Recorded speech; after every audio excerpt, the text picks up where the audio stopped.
To reach godhood, he had to practice polygamy. The church today denying polygamy puts them in this funny position of denying what is really their doctrine, but it's hid from the convert.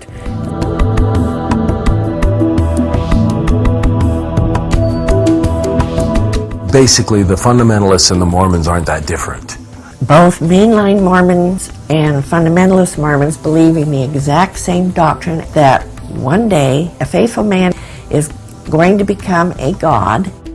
The first time I can remember being confronted about Mormonism was in the 8th grade, and a Christian girl came up to me in gym class and asked me if I was a Mormon, and I said yes, and she said, "Can you tell me about the Mormon doctrine of God?" And I gave her the little couplet by Lorenzo Snow, "As man is, as man is, As man is, God once was, God once was, as God is, and as God is, man may become." man may become." And she looked at me with this horrified look on her face, and she said, "Sandra, that's blasphemy." And she walked away. And there I stood thinking, what was wrong with that? And then I run it back through my mind. I think it sounds okay to me. I don't understand why she was so offended. God was once a man. God was once a man. He lived polygamy. As he becomes a god, then he is going to create his own new world. And he had to go through eons of exaltation process to become a god. I believed as a mainstream Mormon that God the Father was a polygamist, that Jesus Christ was a polygamist.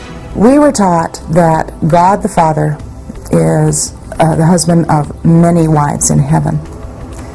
And we were spirit children in heaven, and we were sent to earth to get a body. Giving physical bodies to spirit babies was my calling. the idea of becoming a god was intoxicating. It was a power trip.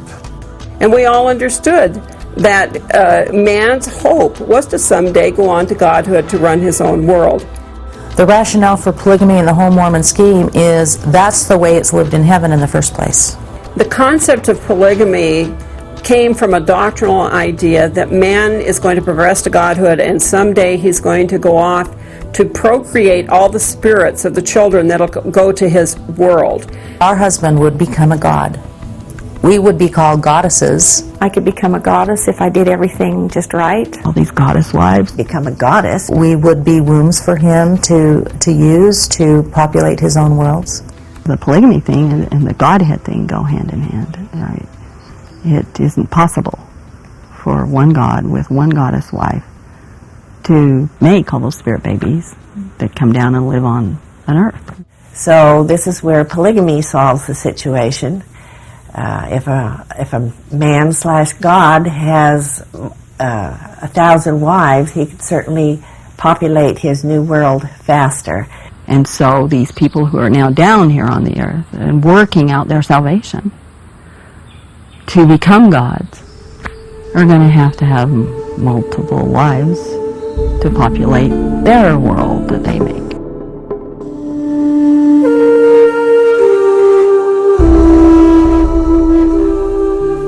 In the mind of a mainstream Mormon, there is the belief that polygamy is the order of heaven, that it will be practiced in eternity.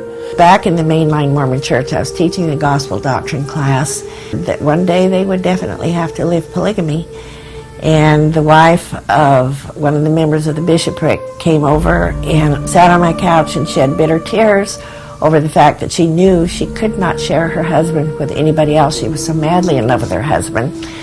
And, I mean, she suffered over this. You can still see the doctrine of polygamy practiced in the work for the dead, where a man can be sealed to multiple wives, whereas a woman can only be sealed to one man. My own grandfather outlived my grandma, went to the Mormon rest home, married a spinster school teacher there, a sweet old lady that had never been married before, married her in the Salt Lake Temple, and my family all is assured that Grandpa's got both of those women in heaven as his plural wives to help him in his exaltation. It is very much still a part of the doctrine of Mormonism. It's just something that's kept in the background.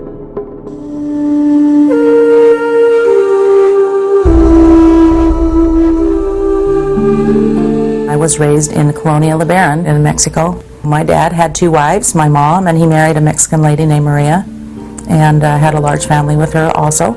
We had one house, 5,000 square feet, 22 bedrooms, 8 bathrooms. But that was my life growing up. I've got 2 brothers, the 3 of us are 11 days apart, 3 different moms. And so we grew up like triplets. But there's a huge lack of fathering in that community. It's epidemic, you know. When you have 72 children like Rule and Jeff's did, and you can't remember their names.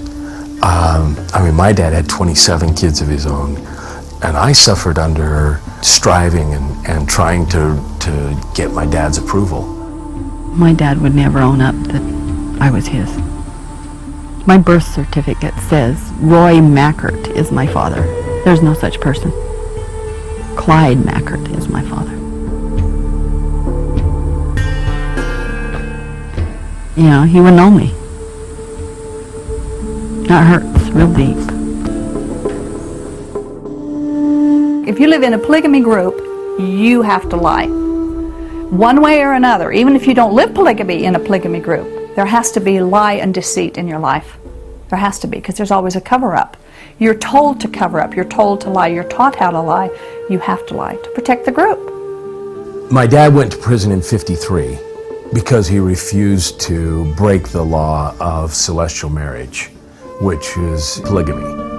All of the people in our group were warned, you've got to be careful, they're spying on us, make sure you don't say anything, the kingdom of God is at risk here, they will take us all and throw us in jail.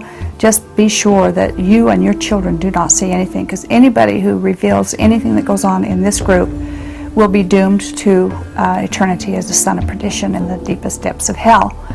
And of course, as the child, that really affects your whole life, your whole thought process, your whole fear. It draws you in so you don't talk to other people. Because you might say something that would then throw your dad in jail. So you're scared to talk about anything to anybody. I went to public high school in Salt Lake, and everybody knew I was a polygamist, and it was hard because they really didn't like me. They didn't like what I stood for religiously. It was very frustrating because it's like, but you used to be like me. What's so wrong about that? You know, how, is that such a big jump? You guys worship Brigham Young, and yeah, one of his great-great-grandkids is in our school, and you'd think he walked on water, but you wouldn't do what he did. You know, why are you picking on me? The abuse in a closed society will always be propagated. And the Kingston group and many of the other groups like the FLDS are extremely closed. And so since there is no accountability in that area either, then there's going to be a lot of abuse of the women and children, and there is. The sexual abuse thing, I don't want to throw a blanket over and say that all polygamous families have this in it, because that wouldn't be true. It happened to me. It's happened to other girls that I've known. And people who hear about this just are amazed that these men with all these wives would be sexual predators with their daughters. And why? I get that. Why? And my only answer is that, you know, when old men start marrying women who are the ages of their daughters and having sexual relations with a girl who's as young as their daughters, it starts to cloud the issue.